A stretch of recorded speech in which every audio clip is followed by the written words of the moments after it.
Hey, with Elevator Investors. Today we have John Park here. We are going to be going through self-directed IRAs and solo 401ks. A lot of you have a lot of funds in your qualified retirement plans, which is just an overarching term that we use for all things retirement funds.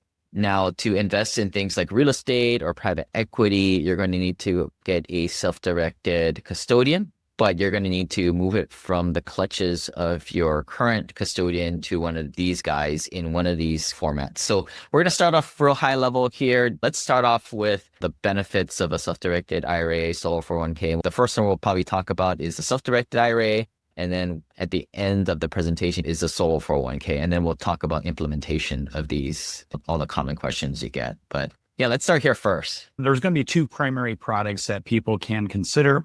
And the first one being the SDIRA and the other being the solo K. Okay. And we talked about that. It's just an individual 401k plan. But the key caveats is that you do have to have legitimate self-employment activities. It can be on either a full or part-time basis. The other keys are obviously carrying on a trade or activity with the intention of generating profit versus just having a hobby and calling yourself self-employed. And then obviously you're limited to only yourself, or if you have a spouse that works with your business, your spouse, as long as they're a participating person in the business, the IRS still considers that an individual plan through marriage. But if a person just had one administrative assistant, that's no longer an individual plan. Yeah, and most of the folks listening, you guys are not operating business owners, but you do have potentially a business that is an investor. So that may qualify. Of course, we're not giving any tax or legal advice here.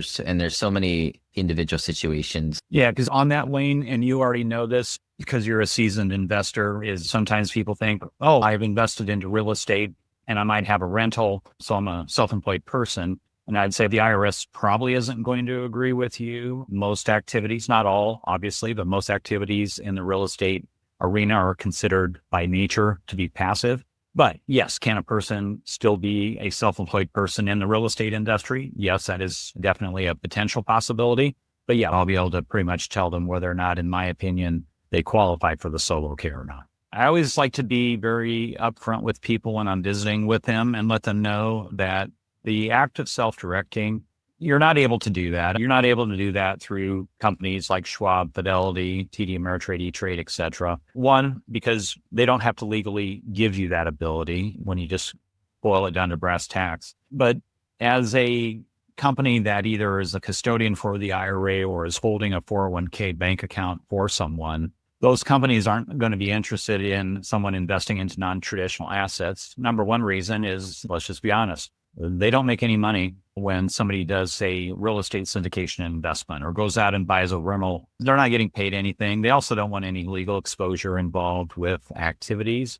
So what does that mean in simple language? It just means that we still use IRS-approved, in the case of an IRA, a custodian. Schwab's a custodian, Fidelity's a custodian, but there are what a lot of people would consider self-directed custodians. Self-directed custodians typically do not sell you any investments. They're only there to follow the IRS's rules with regard to reporting things to the IRS, like contributions from an IRA, distributions from an IRA, and then the fair market value. What is actually the value of the IRA? Those are things that custodians provide. So a self-directed custodian doesn't sell you the stocks, bonds, and mutual funds, but they are there to provide the services related to being the custodian. What most people will be surprised on is with the 401k, you can be your own trustee, meaning you do not have a custodian relationship, which means further, once the 401k is set up, you can have that account at a local bank. You can have it at a brokerage firm. You can have it wherever any financial institution will hold those funds and will allow you to have that account housed with them.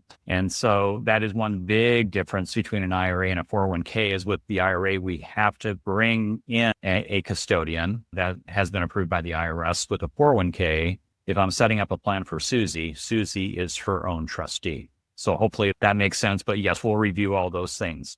At least 4 or 5 people this last month miss out on deals because they just glaze over a presentation like this. So they hear they can use retirement funds to invest in things like real estate or private equity. And they even tell us like, yeah, I'm good. I got my self-directed account.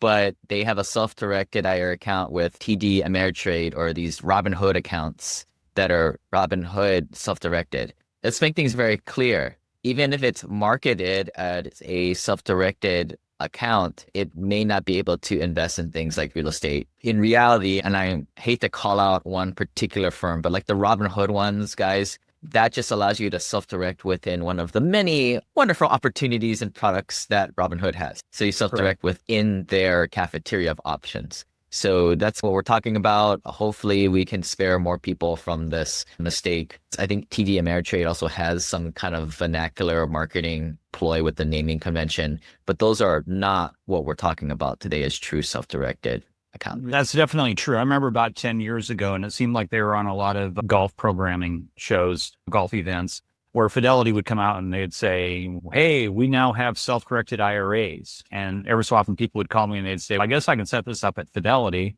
And I was like, no, you can, but not to do the investing that you're wanting to do. Lane, you're exactly right. They just have a larger menu of options for people, but all of those options still fall under the umbrella of the custodian, whether it's TD Ameritrade, Fidelity, et cetera. So they're giving you a larger menu, so to speak, to choose from.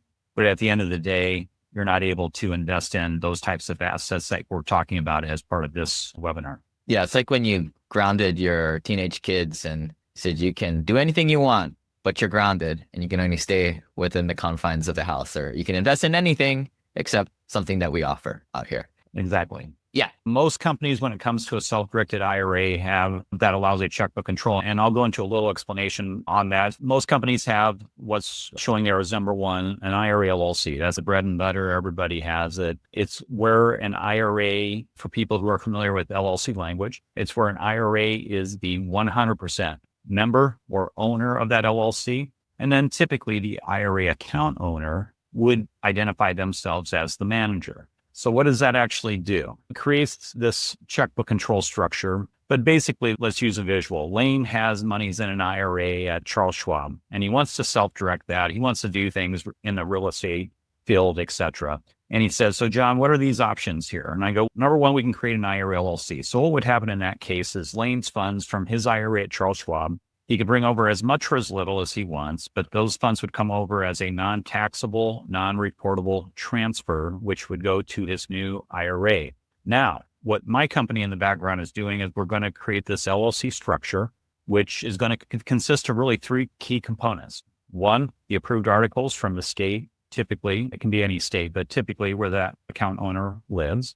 Number two, it's going to be the taxpayer identification number, because there is actually going to be a bank account, in this case, the LLC. And then third, and what kind of holds everything together from a glue standpoint, is the operating agreement for the LLC, because it's going to have very specific language in it. Because in this case, the best visual I can give folks is that LLC is owned 100% by the IRA and only the IRA.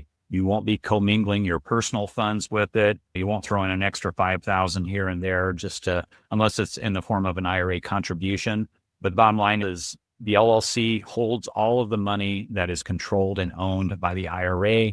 And then Lane, in this case, since we're using you as the guinea pig, you're the manager of the LLC. You have to follow some IRS rules with how you invest your money, but you're making those investments as the manager, but the owner is the IRA. Any and all investments are in the name of the LLC. Any and all investment returns come back to the LLC. And additionally, if you're getting depreciation from that deal, that depreciation does not come to you personally. Again, there's that separation. The depreciation stays within that IRA, just like returns. You always want to think about it as, even though everybody thinks, this is my money, it is. Everybody knows that, including the IRS. But legally speaking, while you're operating the investments, the ownership is 100% belonging to the IRA. Number two is the IRA trust. So this is what most companies don't have. I'm not saying that's neither here, there, or anywhere else. But why do we have a separate structure when most people will typically use the LLC structure? The trust would be for people who are in states that we might consider high-cost states. I'm going to use two examples. So the IRA trust still gives that person the checkbook control. The semantics of the trust operate the exact same way as the LLC. We're just not using an LLC in order to control that checkbook. We're using what's called a revocable grantor trust. So it's not a family trust, but it's a similar kind of a concept for people who have family trusts. But in this case with the trust, I'm going to use the states of California and Massachusetts as prime examples. So if I have a prospective client calling and saying, hey, I live in California and I want to set up an IRA LLC, I'm going to say, not a problem. We can do that. That's not an issue whatsoever. However, I might suggest for the person to at least look at the product, the IRA trust. And they go, why would I want to do that? I'm giving it as an option. But the trust now, because it's not an LLC, in the state of California, it only costs $70 to form an LLC. However, once you have formed the LLC, now the state of California Franchise Tax Board is going to try to tax you every year $800 just for the benefit of having that LLC that you're using. So when it's a trust, there are no state oversights with the trust as far as registering with the Secretary of State, paying fees, etc. So a person in California, where I'm getting to the punchline here, is in that example, someone in California, if they're utilizing the trust, they won't have that LLC expense from the state of California because we didn't form an LLC. State of Massachusetts. The third option you have for those self-employed people is obviously the solo K. So if someone is a self-employed person with no employees other than potentially a spouse, there are some definite inherent benefits to the 401k versus the IRA. Think of things like high contribution limits. Of course, that's all tied back to your self-employment income. Basically, the visual I'd give people is, depending on what age group they're in, you can pretty much do around $7,000, $8,000 with an IRA. You can potentially do over $70,000. So from that standpoint, most people would agree 401k is better. With a 401k, I don't tell people what to do. It's their plan, not my plan, but they're allowed to take out a participant loan. So if they chose to do that, and if they wanted to do that, yes, there's IRS rules. But the main visual I'm just trying to create with folks is that a solo K offers the ability to take out a loan. An IRA does not give you that ability to take out a participant loan. And then 4, 5, and 6 is really a catch-all net here. Is I'm just letting people know that with PGI, we're there to assist. We don't provide the tax or the legal advice. We set up the structures for either the IRA or the 401k that are IRS compliant, but we don't invest their money. We're not what's called a third-party administrator. We don't oversee what they're doing. We don't sell investments and make commissions, anything. It's everything with PGI is related to setting up the structure, and it has nothing to do whether the person's transferring or rolling over $10,000 versus $10 million.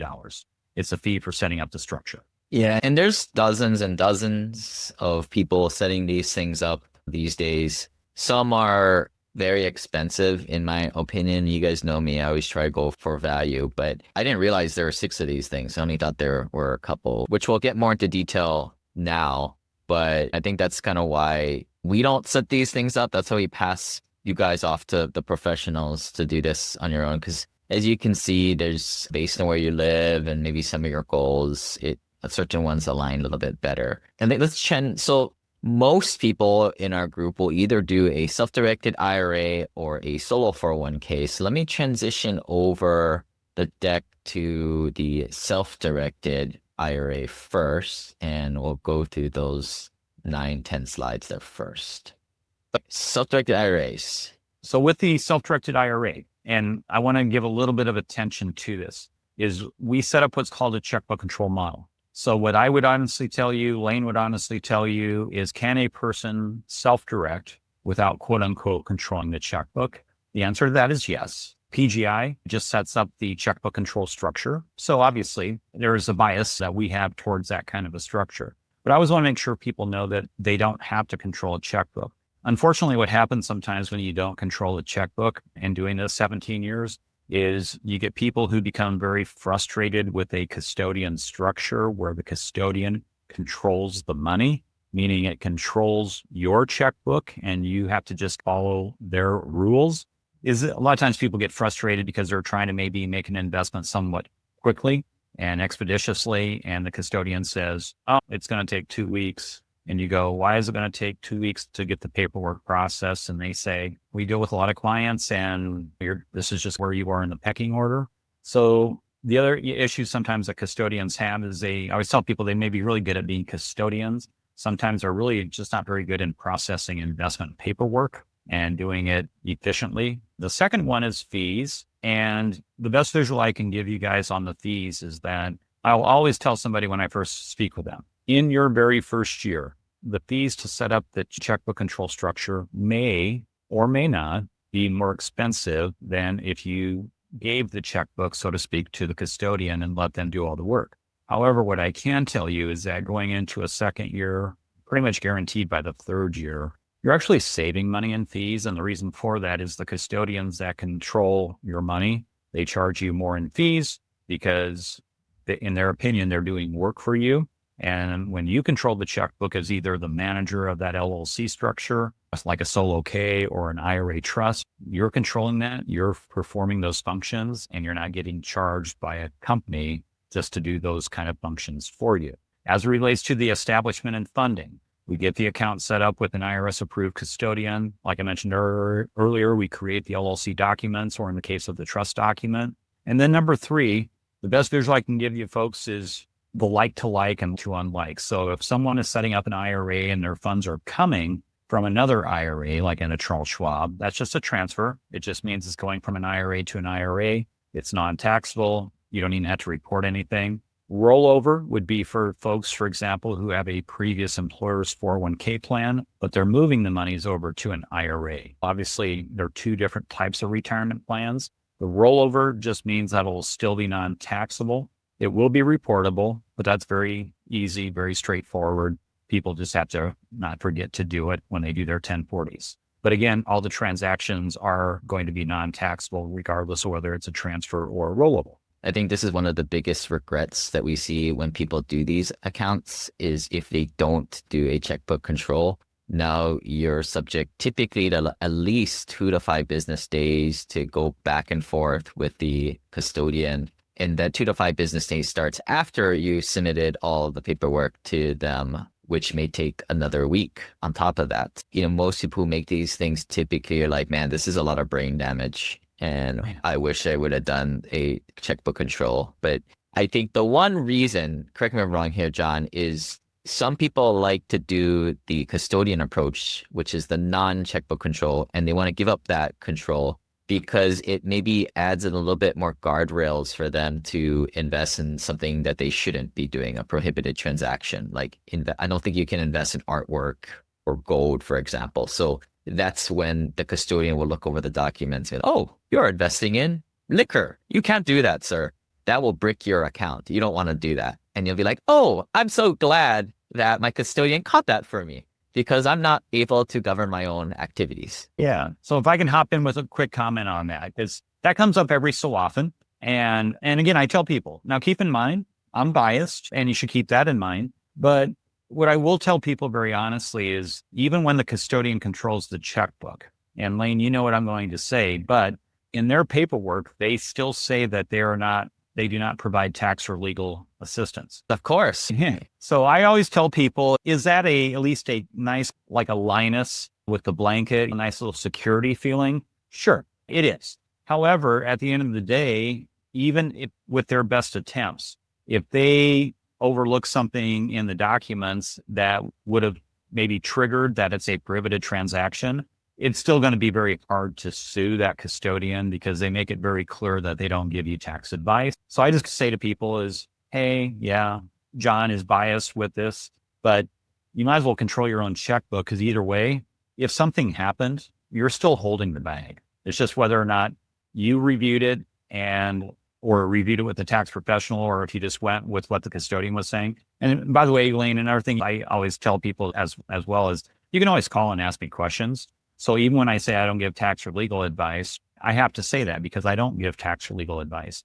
But I've been doing this for 17 years. So I'll always mention to somebody is if you call me and review what you're thinking about doing, you'll never get a bad answer from me. Now, I will also tell somebody during the conversation is, hey, you should still review this with your tax or legal professional, but I'll at least share with them my opinion on whether or not what they're thinking about doing may or may not trigger an actual prohibited transaction. Yeah, and I can attest to that. And I think that's where we see eye to eye, that personal touch, the relationship is there, as opposed to you working with a faceless company that has tens of thousands of clients and you're just a number and you've been passed off to their overseas staff that don't even know what the heck they're doing. That's true. Yes. But like one use case for AI here, again, this is practical common sense. not legal advice, of course. Once you set one of these things up, maybe just get a list from John, hey, what are the things I can't invest in? And then when you're going to invest in something, just consult your AI. Hey, is there anything remotely here that's close to any of these prohibited transactions? And then that can at least pre-educate yourself to then have a quick call with John before you do something stupid with your IRA account. But it's relatively easy here. But again, I think you guys can have the individual discussion with John and get your own comfort value. But that's the reason why these custodian accounts exist. Whereas I think most people in our community, especially the first generation multimillionaire, like you guys are totally adept at choosing your own investments in a way. And then I don't know if you want to go to the next screen. And folks, anytime somebody says IRS rules and easy, you should probably run away from that conversation. So I'm not going to sugarcoat things and say, oh, IRS rules are easy. You'll never hear me say that. However, I'm going to make an exception right here. An IRA, if somebody calls me and says, what can't my IRA invest into? Instead of trying to tell them a list of what they can do, I'm going to say, here's what you can't do. IRAs cannot invest into life insurance contracts or collectibles, like when Lane was mentioning earlier, like artwork or liquor collections, etc. But the bad joke I use when people call me is I'll say, if you call me for 5 straight days and every day you're asking about a different asset, crypto, rental property, real estate syndication, private money lending, by about the 5th day, I'm going to be really nice to you, but I'm still going to say this. I'm going to say, hey, potential client, you've been calling now for 5 days. You're asking me the same question. And they go, no, I'm asking you about different assets, but it's the same question because as you can see from the screen here, as far as assets go, the only assets that you can't invest into are life insurance contracts and collectibles. That's it as far as assets. So I could invest in like art, liquor? No, because those would most likely be considered collectibles. Okay. I'm just asking the question, John. Yep. Just because it's always good to ask the question. We got the group of folks who I like to ask questions like that. I just had a guy this week, and I told him exactly what I just said on the phone call. And he goes, I'm a car guy and I'm looking at a 1960 something vehicle, whatever it was. And I go, do you think that might be considered a collectible? And he goes, I guess. I'm like, yeah, I can guarantee it's considered a collectible. And by the way, the IRS actually doesn't, if somebody Googles it, there's tons of information out there about what are considered collectibles.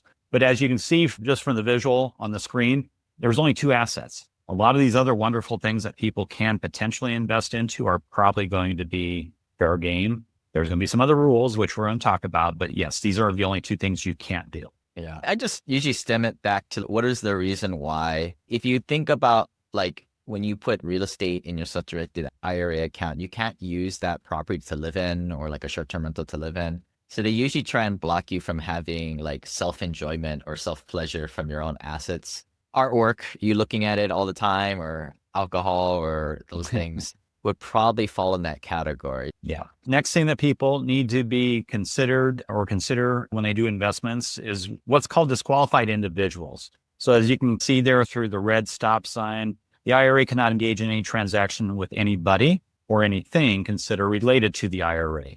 The IRA account owner is right dab in the middle of those 2 intersecting planes.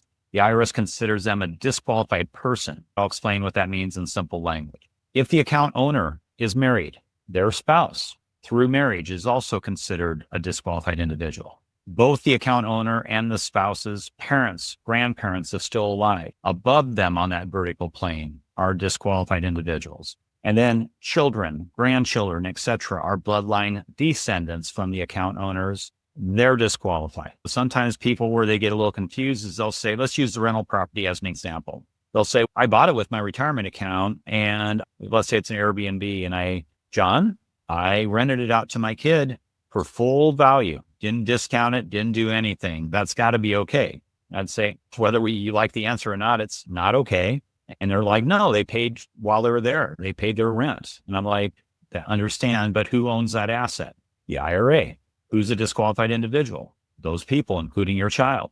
So even though they pay for it, that would still, in my humble opinion, trigger a prohibited transaction because of the disqualification status. Now on that vertical and horizontal plane, we didn't talk about the horizontal yet.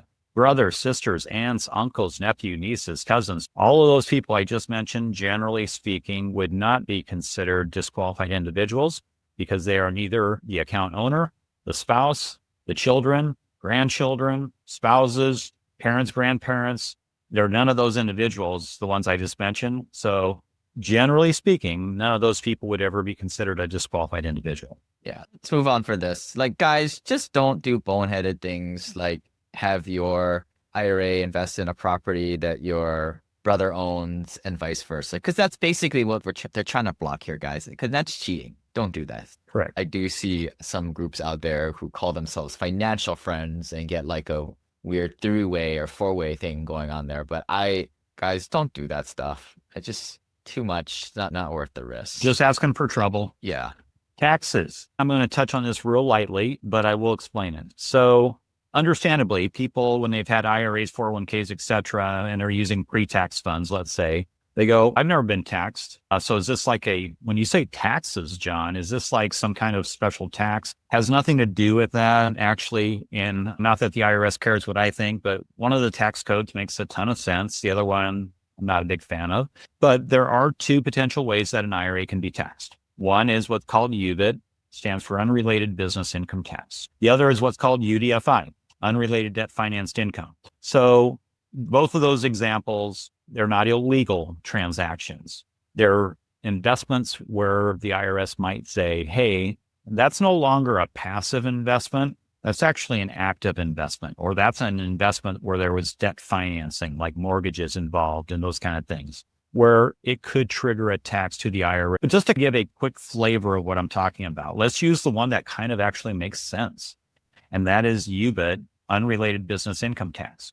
Now, we all know that IRAs, 401ks, charities, all those that I just mentioned, universities, colleges, those are all tax exempt entities. So with UBIT, it's a very fair tax because let me give the visual for it. A number of years ago, back in either the 1940s or 1950s, a college or university was actually using tax-free money as a college or university and buying local businesses. Because they were using their kind of tax exempt status, right? So if the university went out and bought a donut shop across the street from you, Lane, and you're paying taxes on everything, but the university says, we don't have to pay taxes on our donut shop because we're a university and we're tax exempt. Is that an unfair competitive advantage that they have? It's unfair to you because you're just the guy that's paying all the taxes and you're running the business and you're getting that unfair advantage or disadvantage to what the university is doing. So that's all the IRS was saying with this is back to this court case.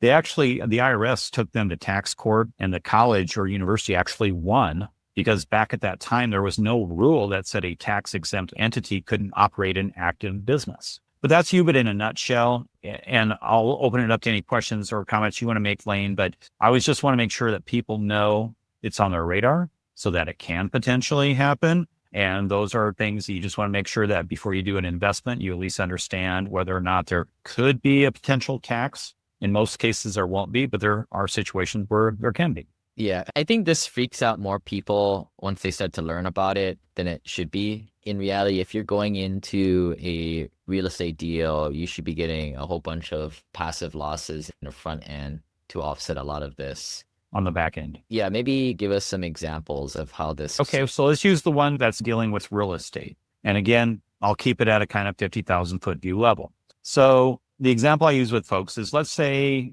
I had a real estate syndication. And let's say I go out to investors and I say, hey, I'm going to go out and buy a $10 million apartment complex. I'm raising monies from people like you, whether it's self-directed IRAs, 401ks, their own personal funds, et cetera. But I'm going out and raising these funds and I'm going to go out and buy that $10 million apartment complex. However, what I'm also going to do that the investors, you're not part of this per se, but I'm also going to get a $3 million loan to modify the property. Make it so we can increase the rents, improve the living conditions, all those kind of things. That $3 million is debt. But the basic visual I want to get across to people is now what the IRS says is, hey, when Susie, who was the investor, put in her money, some of the investment returns that Susie is getting possibly was generated by the debt that the real estate syndication company took out. And that generated those returns. So when they get a K1, and Lane, I know you're very familiar with this, but there's basically you can carry over your losses. But once you get to a point where your IRA on the K1 has more than $1,000 in income being shown and there's no carrying forward of losses, then yes, your IRA may be subject to a level of tax under this tax code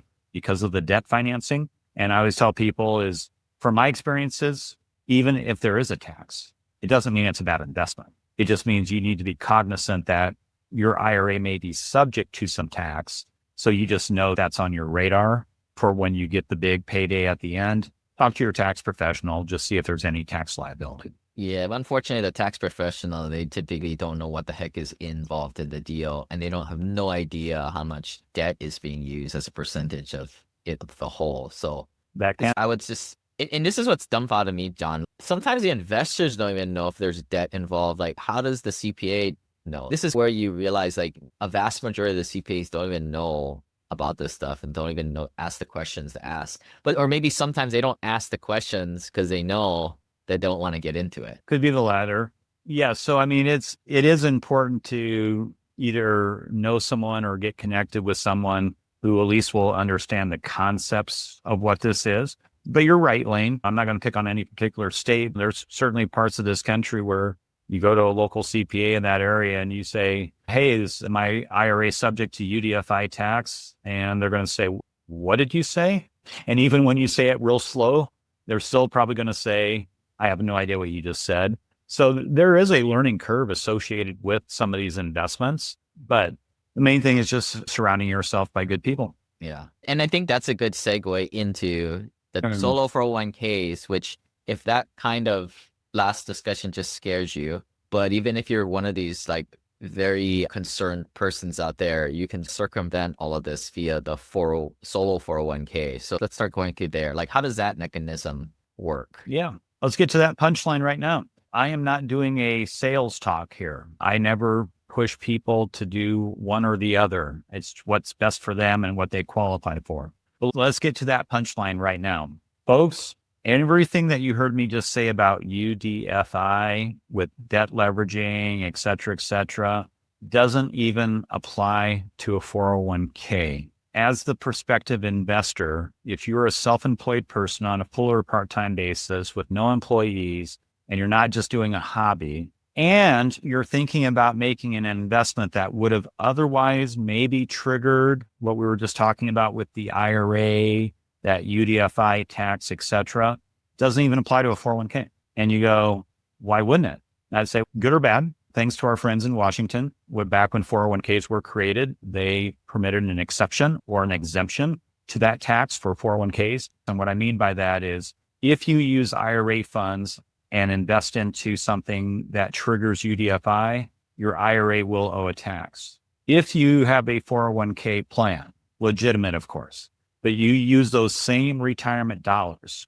under a 401k and invest it into a real estate syndication where there is debt financing, your 401k will not owe tax. Yeah. So that's why the answer to the test, folks, is if you can, most people just opt for the solo 401k version, which we're talking about here. When, as I was mentioning earlier about like the reasons why these laws are the way they are, in this case, as John said, is it exemption, which means there's no freaking reason. It is what it is. So when you get investing in oil and gas, you have the intangible drilling costs, and that can be used to offset ordinary income, whether you're a real estate professional or not. That's just an exemption, just thrown in there. It doesn't really make any sense. It is what it is. There's reasons why, and it makes all the sense. This is not. So some of the benefits associated with it, we're talking about like high contribution limits, et cetera. First part of it is what my company is doing is we're establishing the plan. When I'm talking to you on the phone, I'm finding out, are you a sole proprietor? Are you an LLC that acts as a sole proprietorship? Are you an LLC that's filing as an S Corp, or are you a C Corp? We create a taxpayer identification number for the plan. PGI is providing all the documents for the plan, which is 11 documents that you get sent. The plan's registered. So you are operating a legitimate 401k plan. Just that the only difference between a company like Schwab or a company like John Deere or a company like Susie, whatever the last name Susie has, is Susie's just operating as a self-employed person. She doesn't have a company that's got 5,000 employees. She's just operating her own 401k plan. Oh, and when you guys are setting this up, are you guys setting it up as a custodian, or is it always a checkbook control on these? But yes, for the listeners, an IRA, always keep this visual in mind, has to work through an IRS-approved custodian. So in order to set up that checkbook feature with an IRA, we have to use like an LLC structure or a trust structure. In the case of the 401k, you don't have to have a legal responsibility to an IRS-approved custodian. You can be your own trustee. So that is one big, huge difference between the 401k and the IRA. Is the IRA, we have to utilize a custodian. With the 401k, it's just a matter of where you want to open up the bank account for the 401k. And you can opt to make these accounts a Roth or pre-tax. And I said, I'm not telling you that you shouldn't do it. You may want to do that. But here's really where the rubber hits the road, is if you're wanting to do any non-traditional investments, things outside of stocks, bonds, and mutual funds. Yes, Schwab is not going to allow you to do that for the reasons we talked about earlier. Also, Schwab doesn't allow, at least the last time I checked, I don't think anything has changed. For example, Schwab, Fidelity, et cetera, they don't allow your individual 401k plan with them to make Roth contributions. Our plan documents do, because we allow you to do anything up to what the IRS would otherwise permit you to do. You can make what's called Roth elected deferrals. You can even convert Roth funds within the plan, meaning if you rolled over $100,000 into the plan that were pre-tax dollars, and you said, hey, John, I know I got to pay Uncle Sam his fair share of the tax, but can I convert my $100,000 to Roth? Yes, you can. With a Schwab plan, you wouldn't be able to do that. Another one, participant loans.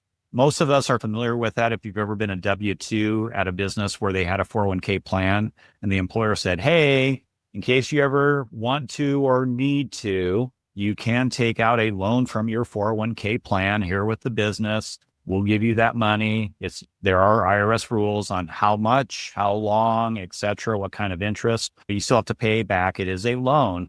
But the point I'm getting to is like a company like Schwab, they have zero interest in administering that. So they don't even allow you to take out a loan, where our plan documents do allow you to take out a loan. Funding here on this. Yeah, another example, some people, for example, there are like IRS laws out there that govern these types of things, retirement plans. And then your company that you may work for will have their governing set of documents, just like you're creating your own here in your own solo 401k. And in some cases, an employer may say, yeah, you can do an in-service transaction. You can get at your retirement funds, whether you work here or not. Some companies will have more stringent rules saying you can only get at it once you leave employment. The IRS allows you to get at it, but the corresponding entity under there, the company, won't allow you to do it. It's in like federal law, right? Like I think smoking marijuana is legal in America, right? But certain states may be more stringent. Yeah, so with marijuana, the federal law prohibits it, but obviously there are states that have created their own laws. Okay, so horrible example, right? Okay. And actually, Lane, it's a very good point that you made, because yes, I had a conversation with a lady this week. She's got to call her employer, but that was the question. I said, how are you planning on funding your IRA or your 401k, et cetera? And she said, from my 401k. And I go, okay, current employer 401k or previous employer 401k? And she goes, current. And I go, over the age of 59 and a half or under the age? She goes, under. So in her case, there's a very good likelihood she won't even be able to get access to that money, because the plan documents, not because of IRS rules, but because of the plan documents for her employer's 401k plan, does not allow them to take out money prior to either terminating service or reaching 59 and a half. Yeah. And then the other thing you said on the other page, these are all the kind of the features of why you pick a solo 401k if you can over a self-directed IRA you can, is the solo 401k, my understanding is you can contribute a heck of a lot more than the standard, $6,000 or $8,000 a year. Now, of course, a lot of that is going to be based on income. So if somebody calls me and they go, John, I made $3,000 with my self-employment, I'd say that's probably the one time when the IRA is probably going to be better for you, because if you only made $3,000, it's not like you can be putting in $60,000 based on your earnings, where with an IRA, you could be putting in, this year it's $7,500 under the age of 50, $8,600 over the age of 50. It's all based on just personal circumstances. But yes, generally speaking, if someone is self-employed, earning decent income, et cetera, they're always going to be able to put more into a 401k than they can an IRA. Yeah, those limits always change, but what is it currently? I believe what's called an elective deferral, think of it as what the employee actually puts in. I believe this year it's $24,500. And then there's what's called a catch-up contribution, where people over the age of 50 are able to put in more to try to catch up with retirement coming sooner rather than later. But with this screen, what it basically shows is the amount of that can go in are going to be based on a few different things. One's an elective deferral, meaning the participant, the one who's actually running the business, how much are they earning, which will dictate how much they can put in. Also, profit sharing. So when it's a regular 401k plan with a W-2 employer, it's typically going to be referring to a matching contribution. It's just based on profit. So the more money you make, the more money you can also put in from the business. So altogether, it's not, if you made $300,000, it's not like you can put $300,000 into the plan, but you're going to just be able to put a lot more into a 401k plan, generally speaking, than an IRA. Buckets, great screen, very simple, very straightforward. This is how I want people to think of it. You have a 401k plan. Underneath that 401k umbrella, you have the ability to put monies in as Roth, pre-tax, profit sharing, meaning from the business. Now, somebody at this point in time may say, wait, I'm a sole proprietor, so I can't do a company profit share because I'm not a company. I'd say, no, you're still considered the employer as the sole proprietor. So even though you're in effect putting in the elective deferral and the profit sharing, the best visual I can just give people for now is you're still able to receive those full benefits of putting in profit sharing, even if you're a sole proprietor. This is just whatever or whomever is considered the business. That is where the profit sharing goes. And let's say somebody was formed as an S Corp and they paid themselves $100,000. And they said, hey, John, what's the maximum amount I could put in for that elective deferral? And let's say it's the $24,500. And they go, okay, I put in $24,000, but hey, now you're talking about I can put in more. And they go, okay, so I'm an S Corp, John. And I go, okay. And they go, and I paid myself $100,000 in income. I'd say easy peasy. Elect the profit sharing contribution for an S Corp is 25% of compensation. So in that example, 25,000 plus the 24,000, that was the elective deferral. That's where you start adding to those numbers. But yeah, you're capped out in the 70s as far as over the age of 50, in the 60s under the age of 50 on what you can put in, but it all does tie back to what you actually earned in income. And we already talked about the loans, which is a nice little perk of it. Yep. It's there. And like I always tell people, I don't tell people if they should or shouldn't take out a loan. I'm not their financial advisor. I just tell you, this is what your plan documents permit you to do. And then the loan repayment, it's, unless it's being used for a primary residence, it's 5 years. There's no prepayment penalties. So if you took out a loan for 6 months, that's fine. Loan repayment is based on the prime plus 1%. So if somebody says, how do I know what the prime is? Without being a smart aleck, I would just say, all you got to do is Google prime interest rates, and you're going to have a number of sources that you can look at and just charge yourself 1% more than what that prime rate is. That's just, yeah. I was walking in a mall yesterday, and then I was in an elevator, and then some guy just randomly, he didn't know the other guy, just asked the other guy, hey, where's this restaurant? And then the other guy just said, dude, just look it up on Google. And anyway. He uses those kind of examples with me all the time. He just says, look it up, Dad. And then you can ask it recursive questions to explain it to you like a 5-year-old. Yeah, but exactly. I'm a smart person. I have a master's degree, but I'm new to this. Explain this to me step by step. It's a great use case for AI there. I had a couple questions. People in this world are very familiar with the mega backdoor Roth stuffing thing. Is there any kind of ability to do that here, or are people doing that with this stuff as a more advanced strategy? The mega backdoor is basically associated with an IRA where a person makes too much in income and they're able to put it in as an after-tax contribution. But then because it's not a Roth contribution where they're limited with income, they put it in as an after-tax contribution because the rules don't preclude you from doing that. And then once in the IRA, like literally the next day, they convert it to Roth. So it's just a legal loophole to put in Roth IRA contributions when you make too much. But that's actually a great selling feature to the 401k as well, because again, it's based on income. But if somebody says to me, hey, you just set up a individual, and this is total joke, obviously, You just set up an individual 401k plan for Warren Buffett. He's leaving Berkshire and he's going to be self-employed at age 95. I'd go, if anybody can do it, it's probably going to be Warren Buffett. But I'd say, okay. And then they say, but he wants to be able to put all his contributions in from his employment earnings in as a Roth. I'd say, okay. And they'd say, but he can't do that because he makes too much money. I'd say, in a 401k, it doesn't matter.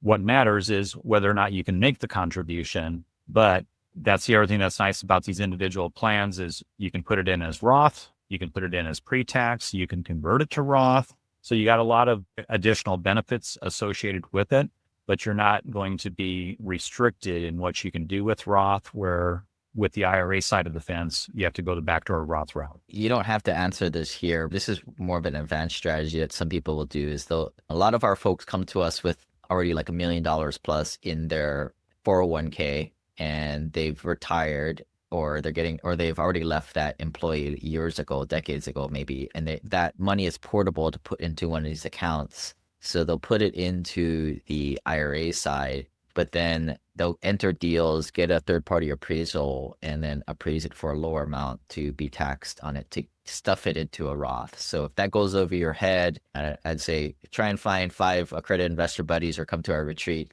and talk about it with other people there. More of an advanced strategy. But I don't even mind hopping in on that. So I'm still going to be pretty vanilla with the response. Does the IRS know that people do that? And yes, so you come to the fork in the road. Either it's done and it's done correctly, and that's what you're talking about is talk to people who are in that space and who are involved with the valuation of assets, et cetera, because if it's legal. But are there people who just make up numbers? Yeah, there are. But then they run the risk if they're ever audited that the IRS may not agree with them. But yes, it's a wonderful strategy to take that investment immediately, have a lower value associated with that asset, and then convert that to Roth. Yeah, it's a great strategy. You just want to make sure the I's are dotted and the T's are crossed. Another question, you mentioned earlier about some people are trying to pay their kids for their business expenses. The strategy is income shifting. You're shifting 5-10 grand away from your higher income bracket to the kids, which are very low. And then now it gives them ability to have earned income, which I think is a trigger for them, the ability to do these things. Are you seeing people make a little kiddie accounts for the kids with these mechanisms, or is that? Yeah, I have clients who do. And obviously I have clients who don't, but it's legal to do. Again, as long as you're dotting the I's and crossing the T's. And the first thing, this is just common sense, is my job is not to tell them what to do. It's just to educate them on what they're able to do. But I would also throw in that little bit of a caution is, hey, now keep in mind, we all know what you're doing is you're taking some of the money from your pot, putting it into their pot to help them lower your taxes, the different reasons. But you just got to make sure you can defend it so that if you were ever audited and somebody says, why did you pay your child $10,000 and use it as a deduction? Can you show that child actually did work to justify the $10,000? If you can, you're not doing anything wrong. Yeah. Another use case that we say with our clients, these are more the younger people in their 30s and 40s that make over $500 million per year in the highest tax bracket.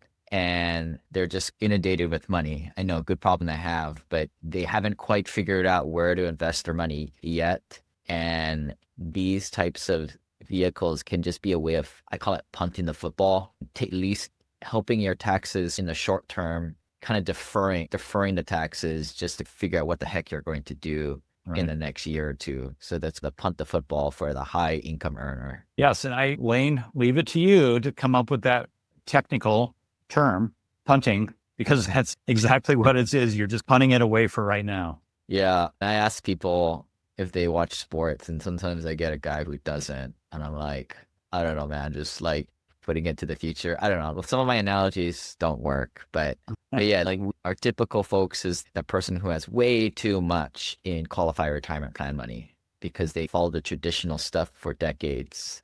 And now they're like, oh, shoot, I have so much money in here. But lo and behold, they're actually a good performer and they already in the highest tax bracket. It's going to be a world of hurt if they took it out and moved it to cash. So that's where this becomes a tool. But I do find this stuff fun because every situation is different. It's personal finance. here? It's every product and structure out there has their benefits and their negatives. And I remember a gentleman who, I think he's out of the investment world now. I think he's into the retirement stage, but he would always tell people how much he hated 401ks, how much he hated them. But he'd be the first one to say in a group setting is, hey, if any of you are self-employed, you want to set up an individual 401k account. What his point was is, if you have to live by the rules of Wall Street, you can only invest into assets that Wall Street sells. But if you're able to set up legitimately a 401k for your benefit and be able to use those funds to invest in things that you want to invest in,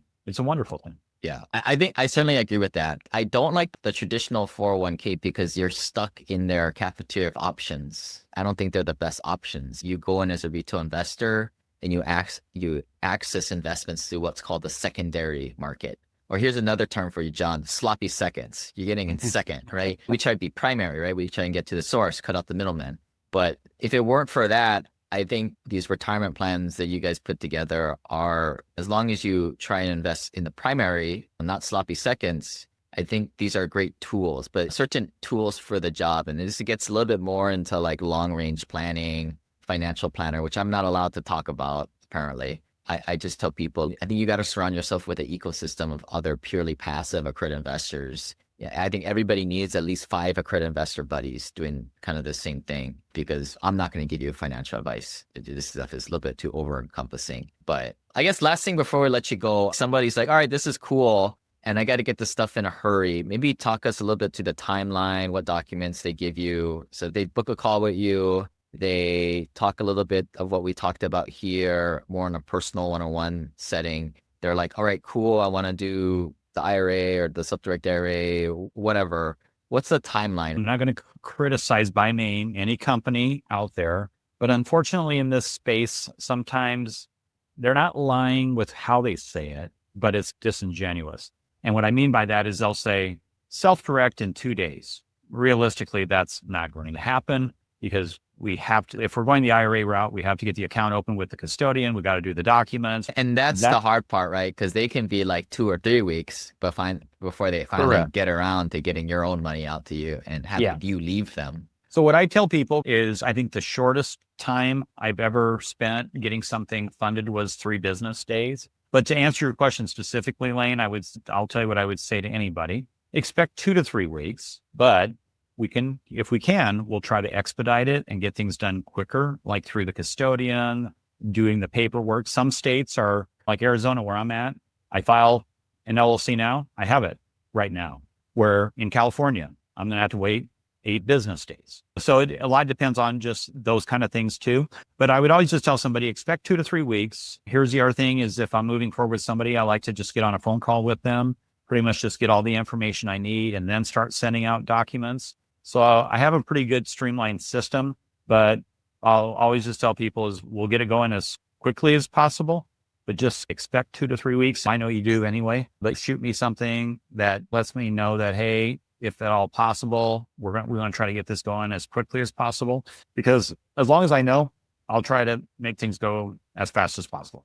Yeah, I would say if you guys have an inkling that you might want to do this, or have at least $250,000, $500,000 in your qualified retirement plan money, just get an intro call done as soon as possible. This is not something that you do last minute. And I also feel like this is a huge financial divide in your future, right? This is a huge kind of decision. And in fact, I've had clients before, because I try not to be a sales guy. I try to be the educator, but I've had people before that'll go, hey, as soon as I know what my investment is, I'm going to reach out to you. And the thing I'll always tell them is I'll say, that's fine. I'm on your schedule. But keep in mind, you might find an investment where the investment company is saying we need funding in a week. And now we're just starting the process and it's going to take 2 to 3 weeks. That's what we try to avoid. Yeah. Sometimes you got to let the girl or guy that got away to be a little bit quicker next time. Yeah. But if you guys want to get a hold of John, reach out. We can connect you over through email. I think it always works better if you guys go through like a webinar like this first. You can get down to the nitty gritty, I think, more your own situation when you finally do get on a call. But thanks for jumping on, John. You mentioned 401k plans, which allows to invest in real estate deals, PE deals. Can you suggest some self-employed 401k plans, which will help me invest in real estate? Yeah. And again, this is not tax or legal advice, but I think it's pretty well known that you can invest your retirement funds, or we'll just refer them to as QRP money, which is the real term, qualified retirement plan money, in the form of a self-directed IRA. You can even turn it Roth, a solo 401k. We've got some people that we refer out to. There are a lot of large companies that do this that are very expensive that I don't think are really worth the extra fees and bloat. But if you guys ever need a referral, go to thewealthelevator.com/vendor. But what I did want to mention, we had some people like miss out on deals recently because they always said, yeah, so we can self-direct our money into real estate or private equity. And come to find out, they were with a larger company like a TD Ameritrade, or people have these Robinhood accounts that are self-directed. It even says it in their marketing, but it's not really self-directed. You can just sell it in one of the many fine products that Robinhood or TD Ameritrade has. Before, make sure you have a real self-directed custodian, or more ideally, you have a checkbook control on your 401k or self-directed IRA money. If you want to come off mute, any follow-up questions? I just wanted to know which ones allow, and if you had a suggestion for a particular vendor. But if it's up there in Wealth Elevator, I can check it out. Yeah. There are dozens and dozens of these guys out there that will do this for you. You have two types. You have the ones where you have checkbook control, and you have the types where somebody custodians your money. Most more experienced investors tend to get the checkbook control because you can just write yourself a check to invest in a deal. Whereas the other one, you got to ask them, you got to send in paperwork, and it takes them sometimes 2 to 5 business days, which is really long. Yeah. It's after they approve it initially. So it really takes 10 business days. Yeah. And usually when it's like that, you pay them 1 or 2% a year, which to me is a lot for them to do that. So I guess checkbook control, that is the keyword I'm looking for when I'm looking for the plan. And all that is just a legal document that somebody created a long time ago. And then now you're getting into the world of legal documents, right? Where these guys sell this stuff like intellectual property. So there are definitely a bunch of different renditions of this materially the same thing. So I know at one time there were some people selling a $4,000 solo 401k package that was way super expensive. But hey, that's what makes it tough for you guys. There's so much marketable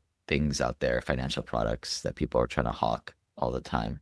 So the investment returns go back in there itself. Is that how it works? Or is that considered at that point a withdrawal, or is it still considered a contribution? How does that work? When you're investing through one of these entities, it's not you investing. Right. So how are you seeing it otherwise? So it's still considered part of the plan. It's just that we are doing on behalf of the plan. So it's not considered a withdrawal. It still stays in the plan. Correct. Yeah. And the bad part is all the tax benefits you get stay stuck in that vacuum in that plan. That's why I'm a little on the fence, if it makes sense. Every situation is different, right? Not giving any financial advice, but that's where it depends on your own situation. Some people with super high incomes, make $500,000 or more, may tend to use these plans more than others who are less. It depends on your situation too. But just know the checkbook control, you get control. It tends to be a little bit cheaper, but just understand the con of that. The risk is that now you have the authority to mess up and brick your retirement plan, right? By investing in something that's prohibited. Like a prohibited transaction. You can look at what that is on the IRS government. You get that. Yep. Thank you. There's kind of two strategies out there that some people will use these self-directed IRAs or solo 401ks or QRP. We'll just refer to what it is. QRP money is these investments that are way more asymmetric. So higher risk, potentially higher return. And because if it grows a lot, then it's tax-free. And the other thought is, if it grow, this is all my money that I don't really need to eat with today or retire with. This is all for the next generation. So some people, their thought process is, let me just roll the dice on this in a way. Of course, everybody just runs a gambit on their thought process on that or their own personal allocation strategies. We're not going to get into that stuff here, nor am I allowed to even talk about that stuff.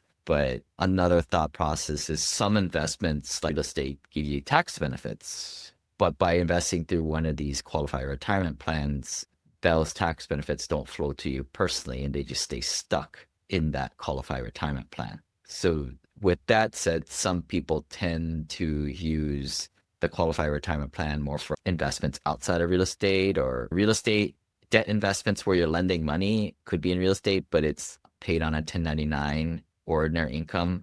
That might be a situation where you would like to use a self-directed IRA. But if you're confused by that, because it is somewhat contradictory of what I just said previously, right? So you've got two big factors working against each other in a way, but ultimately you have to decide what's in your own global situation. It's actually complicated. It's probably one of the most complicated discussions that I talk about. It did make sense. So I guess you just answered my question. Like the QRPs are better suited because they have these tax benefits, and because as an investor, you would want to take advantage of the tax benefits.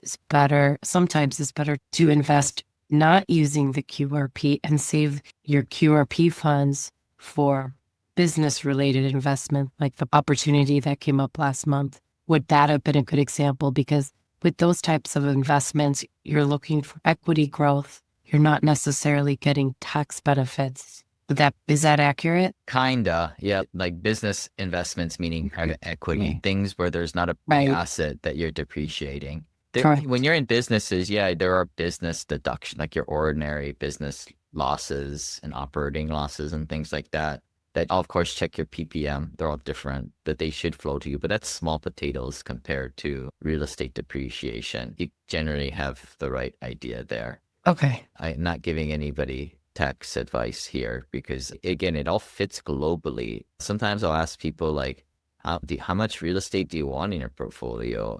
How little bit. Some people are like, I want all real estate. Screw that other stuff. And some people are like, I want like a small amount. So based on those two situations, what somebody does with their QRP, whether they self-directed or not, is totally a different answer. Just to throw that out there. Okay, thank you.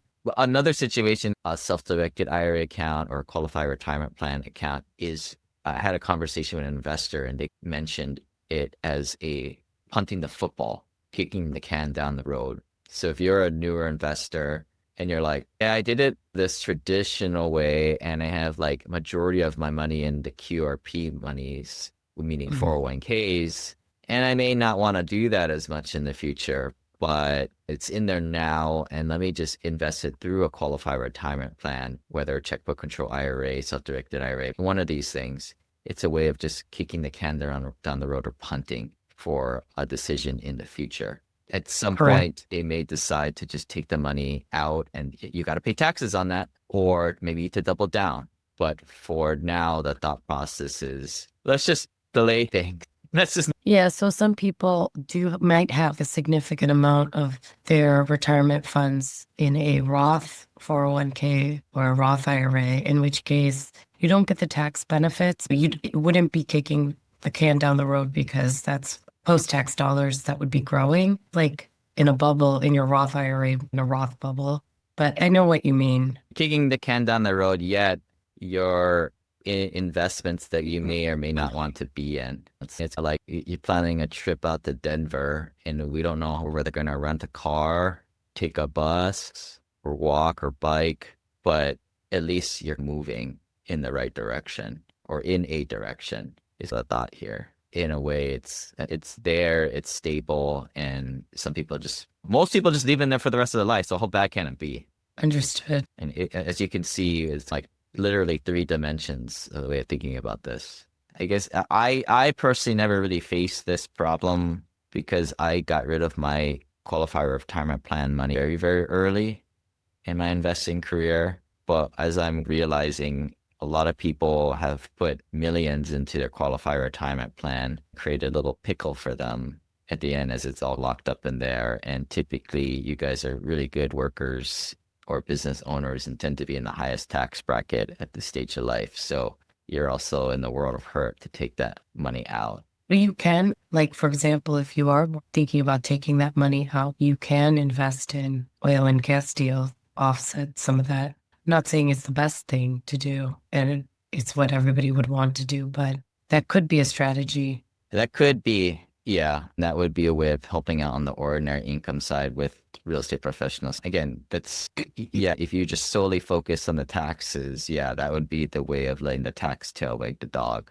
But unfortunately, these decisions are like, number one, is this good from a tax perspective? Number two, is this a good investment? And number three, is this what I want? I don't know if that's the order, but that's the way to think about these things. Can you have real estate professional status if you're retired? That's actually ideal, right? Okay. Why, I don't hate to be a stickler here, but why did you ask that question? What made you think that you needed? Because my parents have kicked that can down the road for years, for decades, and they're both retired now. And they have this huge tax problem. And I'm always trying to find ways to help them out and provide some strategies to them. Yeah, you know what parents are really good for? Learning what not to do or not how to parent your own kids. Yeah. But yeah, you don't want to be like them. Not in this situation. Yeah, because that's where the system is built to put people who squirrel all their nuts away for winter like this, and now they can't get their nuts out without paying the government half of it. Yeah, this is a really big problem right now across a lot of individuals who are retiring soon or soon to retire or have retired. And it brings in another totally different topic of what do you do with your parents' money? Some people in the group, their parents are like incapacitated, right, from a mental standpoint, and they don't really make decisions all the way to, it sounds they're still independent thinking and doing things on their own. The hard part about retired people is they don't have the velocity. They're not making money anymore. And you making money gives you the ability to make mistakes, lose money, and that also enables you to make more money, right? Mm-hmm. The hard part is if you're not making money, it X's you out from a lot of alternative investing. And I'm not allowed to give financial advice, but I think what I just said is prudent. Like money means more to them because they're not making any more of it. Yeah, but their money is losing value because they should have figured this out a long time ago, perhaps. That's unfortunately the predicament they're in, or they need to go keep working for the rest of their lives, or knowingly they need to take a big gamble on their side is their other choice. That there is time to do this, time for you to make mistakes before you get into that situation and you're just stuck and you don't have options at that time. I'm not saying that this is the best idea, but some people are like taking their parents' money or portions of it and putting it into a lot lower risk things, whether that's with a financial planner or life insurance or things like T-bills, like low risk, low return things, than to put it to alternatives. The idea is go the opposite end of the spectrum with the parents' money. But since you're younger, you have time to make more money. And a lot of this is learning too. By being in projects, you learn how this game works, and you eventually get better at it. Yeah. The question here, how much money at 60 is ideal to be in retirement account for a couple? It's not really a number, right? It's more of a cash flow number that your portfolio can produce. For example, and I'm being a smart ass here, right? Like you can be a really good investor and you can make $1 million stretch at 20% a year and get 20 grand. So yeah, $2 million at 20%, which I know is high, could produce 400 grand for them. And that'd probably be more than enough. Whereas if they're a horrible investor and if they put their money into T-bills, they could get less than 100 grand or less than 50 grand. Yeah, thanks for taking this. Of course, I'm a big fan of yours. I read your book, and I think these are all the follow-up questions. I'm 45, I've been putting money in the retirement the regular way, and that's why I do everything unconventional. Yeah, so many years till you're 60. I know, but so many years can change everything, right? 15 years can take you from whatever, from 1 million to 50 million. Yeah, you guys on the call today are the guys who you don't really have to worry about. You guys are the ones who are like, so if I run 2 miles in the morning and I eat my carb restricted breakfast and then I have my protein shake, how much volume should I do after that? You guys aren't the people we worry about, right? This looks like a major concern, having too much money in your retirement account, right? People, I was talking to other guys, like millions of dollars in retirement account. You're not even going to live that long to get everything out. And it's just insane I have a comment on that. I don't think there's anything wrong with having millions of dollars in your retirement account if that's what you've done so far. But I think like there are better places to put your money other than your 401k, which is, I think, what Lane has always was saying in his book, because I also loved Lane's book when I read it. And it really spoke to me in a way that I understood, is that if you have a lot of money in your retirement account up until now, it's not that you haven't been doing the right thing. It's better than not having any money in the retirement account. But if you're going to put that money in a retirement account every month, it's time that you look at other ways to invest. Taking that money that you've normally put away in retirement, take that money and invest it in alternate investments. Then you're in a better situation from a tax perspective. No, I'm just thinking, is there a number? Let's say once you get to, let's say 2 million, right? Or 1.5 million, depending on which state you are. Let's say you should be like, okay, that's enough. I don't want to put a single penny more in the retirement account, given that money is already growing at 12, 13, 14%. And this is regular income, right? And at this point, for people with ordinary income, all they can do is, in order to reduce taxes, reduce your income. Let me break this down. So like it comes down to your own personal spending habits. And for now, we've done like this activity in person where we just get everybody in the room and then we divulge like how much people spend every year, even the high net worth people.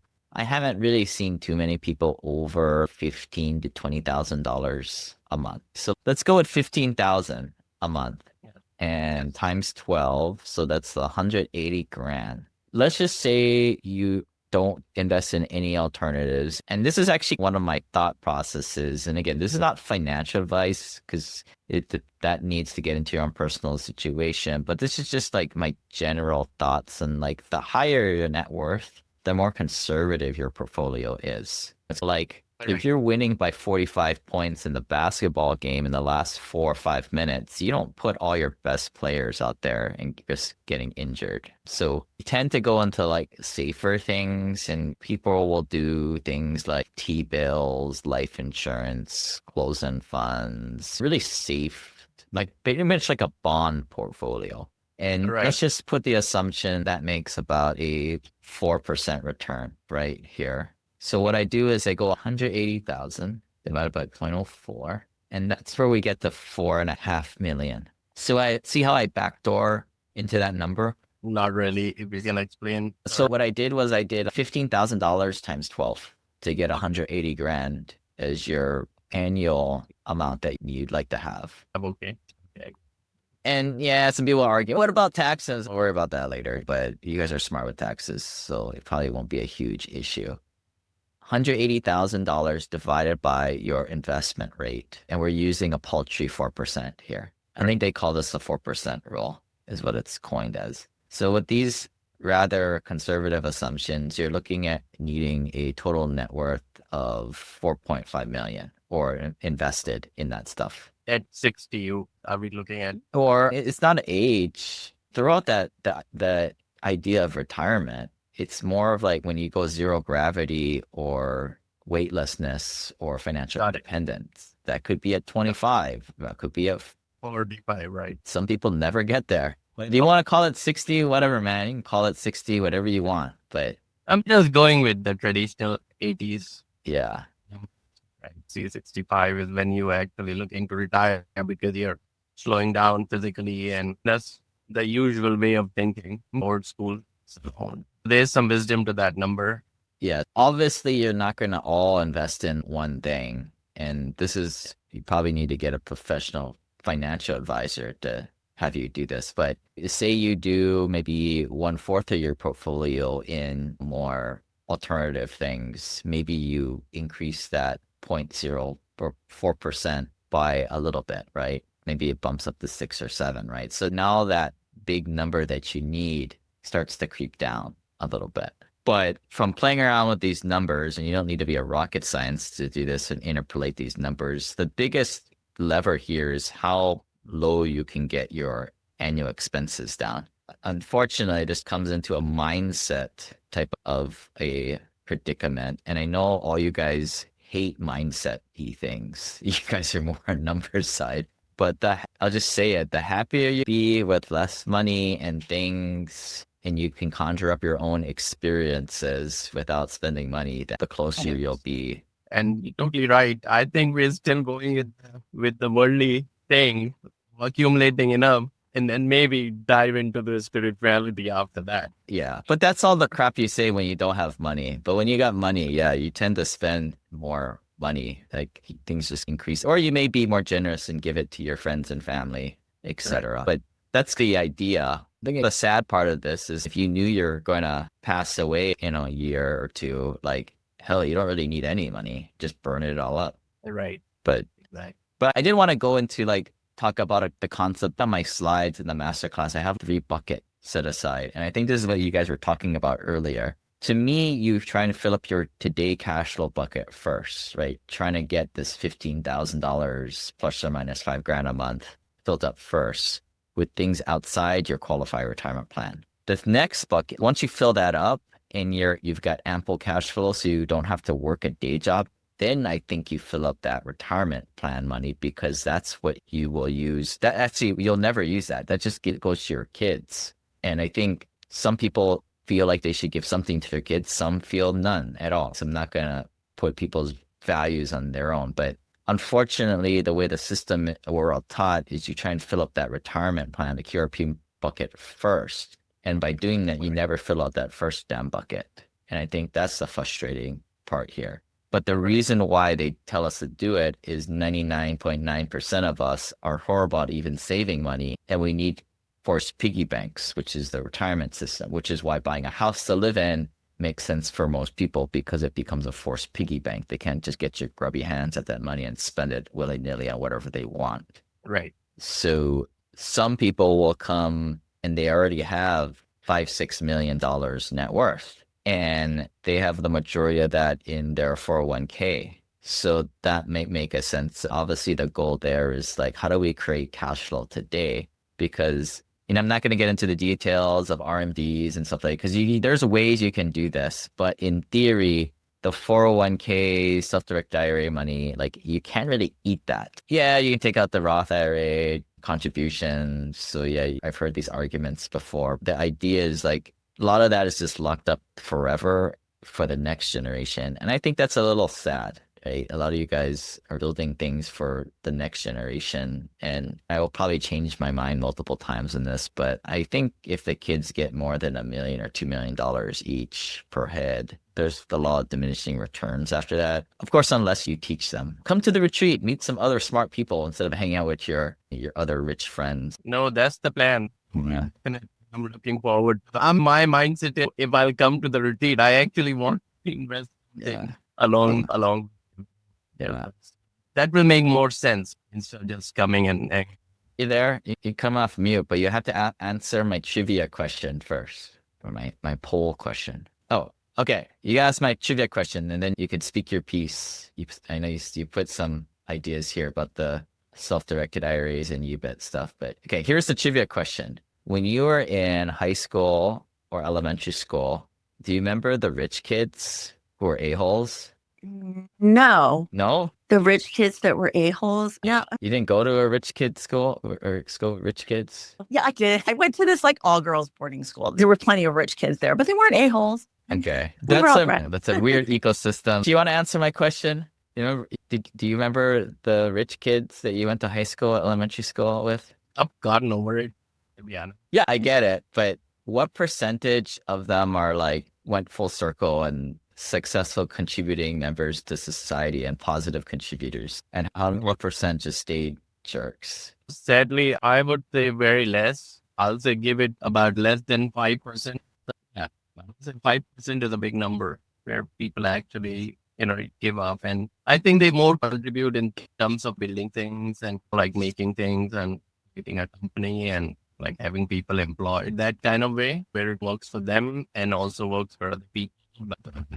But money is not bad. It's if you have pretty money and the wisdom behind it.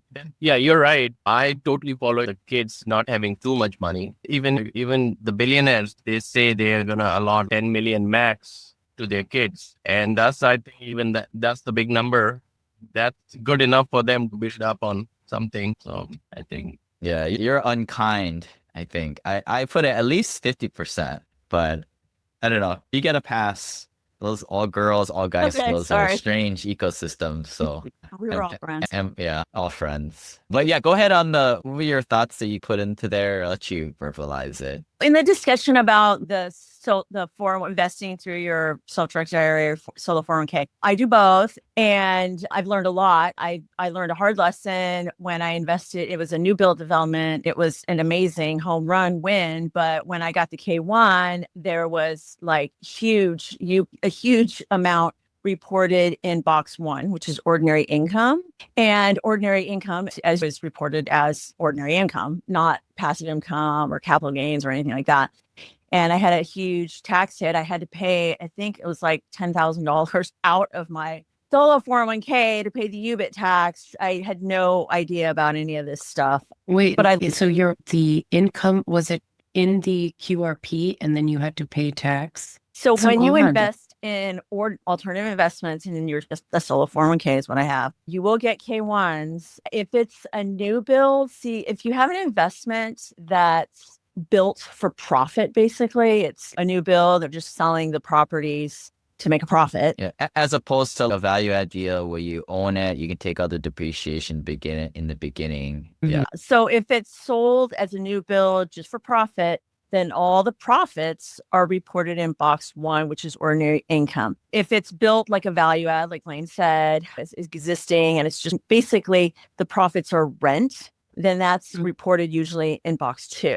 A huge difference. So if it's reported in box 1 as ordinary income, then you pay UBIT. It's ordinary business income tax. And your CPA or whatever will have to file a 990T, and boom, you have a big tax bill that has to be paid out of your 401k. So the tax bill gets paid out of the 401k. Yeah. So you didn't have to pay it out of cash, your own money. No, because actually makes sense to me. I thought you got the tax bill. No, It sucks that you had to pay it, but there is a workaround where you can set up like a C Corp and then put the investment in a C Corp and pay a corporate tax rate, but it's expensive. It's like administratively burdensome. I didn't end up doing it, but some people do that. It's pretty advanced strategy. The lesson learned is I now only invest in value add projects just because I've learned a lot of the whole tax thing. It's just something you really need to be aware of before you start investing in like new development, for sure. Yeah. And I mean, honestly, it is fuzzy for me, and none of this is tax advice, but you can start to learn about what you're talking about if you just play with AI a little bit. I would probably query, what is it that wealthy people do with blockers to avoid the taxes? And so that's what they call these things. They call it a blocker. Oh, C Corp blocker. Yeah. Yeah. Yes. And then you say, explain to me like I'm 11-year-old on how this thing works. And then you can start to piece it together. And then I always think it's better for you to self-educate, even though I might have hallucinations in there.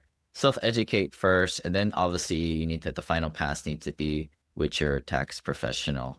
But if you don't mind, let me argue with you here a little bit. I get it. You got to pay taxes on it, but it's like you invested in something and it was like a home run. You made a boatload of money. Don't you like not care? Kind of. Yeah. I made a bunch of money in it. My retirement account got beefed up. I just was shocked. I was seriously surprised. I was like, what is UBIT tax? I really didn't know. I had heard about it. I just didn't think that I didn't know about it till I actually got the K1 and then had it explained to me. I'm like, yeah, you're paying like this huge tax bill. Yeah. To be fair, I made money on it. It's not, It wasn't like I lost. It's just something to be aware of, because you will be surprised when you're like, oh yeah, you have a $10,000 UBIT tax bill here. I'm like, oh. Okay. What triggered basically selling the houses? So it was a new development. When you sell those houses, the profit from selling them to home buyers, that is ordinary business income. But when you're building them to sell, that's reported as ordinary income. Yeah, and again, you don't have control of that. That just comes from the syndicator. Like they just send you the K1 and that's what it is. Not like you can debate it with them. Because I was like, oh my God, I had no idea this was all ordinary income, but that they give you what they give you. But so nothing to do with they use debt in the deal. That had nothing to do with it. No. That's UDFI. Yes, undefined debt, something. Unrelated debt. in financed income. Yeah. Just things to be aware of. But yeah, I did use some strategies by offsetting some of the ordinary business losses that year. So I tried some things. And then another thing to note is that not all CPAs deal with this within your retirement account. Not all CPAs file 990Ts either. So I think that's where you may be a little unlucky there. You might have been better off with a horrible CPA that doesn't even know what the heck that is. Most CPAs don't know anything about advanced investing. I finally went with an enrolled agent this year who knew a lot more about taxes and is investing. And it was a lot better than using a CPA that really just 99% of their clients were just W-2 income clients. Going back to the houses, correct me if I'm wrong here. Maybe that was one investment, but maybe you had 4 other investments in your traditional multifamily that gave you passive losses within that vacuum that you could have used those to offset it. no, I don't think so. Why would passive losses be interchanged with ordinary losses or ordinary income? I don't think they're interchangeable.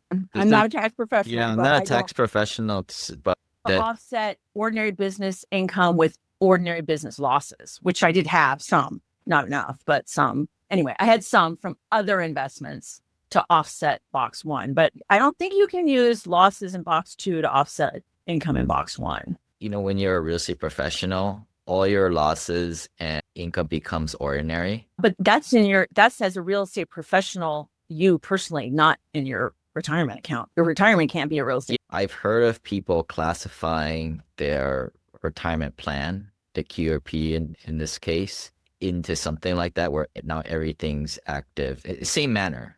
I'm not saying you can, but they classify it in that same manner. So something you might want to ask, not the CPA sounds like they know what they're talking about, but this is a great example of an interview question when you talk with new people. Say, hey, just using this as a case study of what I've run into the past.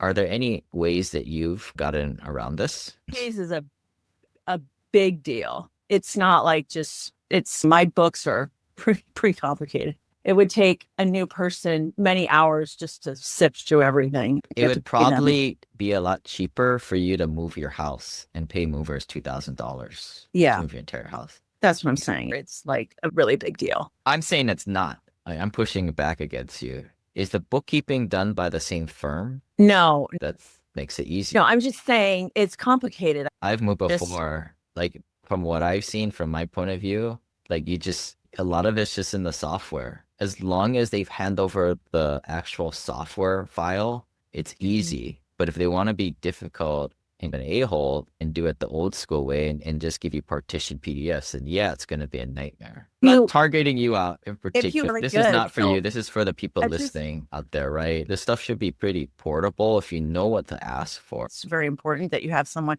that you trust and is knowledgeable, which I have, thankfully. But I am agreeing with you. It's a very important person in your business. I would add onto there, and it sounds like you do this with your folks, is like, as long as you're willing to have the open conversation on like why, instead of just saying, no, you can't do that. I think that's a big thing. My CPA never says, no, you can't do that. It's mostly, that's conservative or aggressive tax strategy. I don't think he's ever said, no, you can't do that. So it's just a matter of where you sit on the spectrum of like how aggressive or conservative you want to be with your tax reporting. One thing that you could do, sometimes you can get like an outside opinion on another professional, and then your CPA may use that as the backups. So that's just another idea. I have seen that in the past. And sometimes that's a good thing. I think I would rather have a CPA who's, should bring me an outside opinion and I'll use it, as opposed to them kind of making like they know everything. Kind of AI. They just make like they know everything and they don't. I think that's a good sign. I think we're running up to the top of the hour. Normally just pick a topic on these third Thursdays, but if nobody here has questions, we'll just save it for next time. You get to answer the trivia question. You went to a rich kid's school. What percent of the a-holes back then have redeemed themselves as adults? In your own probably like opinion? 1%. Wow. Yeah, maybe 1%. I thought at least it would be like 1/3 to 1.5. We had this discussion in Denver in the evening. Yeah, no, I would say just 1%, I think actually became really successful. Yeah, they get depressed. They just search for spending their parents' money and trying to find friends that want to party with them. That's what I see. I don't know. I wish I was them. Secretively. Talk to you later next one. Bye. Thank you. Yeah.